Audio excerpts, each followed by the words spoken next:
Monsieur le bâtonnier Joyeux, bâtonnier de l'Ordre des avocats du barreau de Nantes, quel bilan, après 6 ans de pratique, faites-vous de la procédure de comparution sur reconnaissance préalable de culpabilité? Alors je vais vous parler de mon tribunal. C'est un bilan mitigé.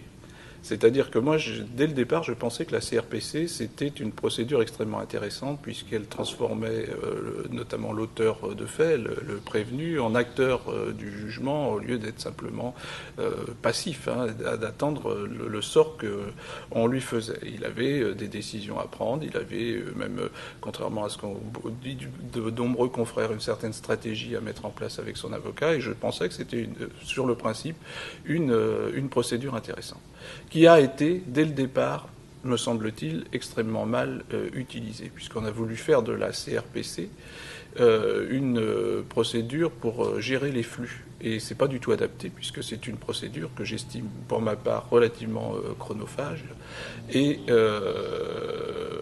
qui est beaucoup plus adapté à des dossiers un peu plus compliqués, qui est adapté à des procédures où il y a des enjeux un peu plus importants pour le prévenu que simplement savoir s'il va y avoir 1 mois ou 2 mois d'emprisonnement avec sursis. Donc ça a été mal adapté et ça a été abandonné à Nantes après qu'un précédent procureur ait voulu faire passer 90% des dossiers en CRPC, ça a été totalement abandonné et ça revient actuellement. Je crois que la difficulté de la CRPC, c'est une difficulté de politique pénale et il faut que le parquet l'utilise à bon escient, ce qui n'est malheureusement pas toujours le cas, en tout cas devant notre juridiction. Il y a donc une question d'orientation de cette procédure. Est-ce que les victimes, pour leur part, peuvent trouver leur compte dans cette procédure de comparution sur reconnaissance préalable de culpabilité?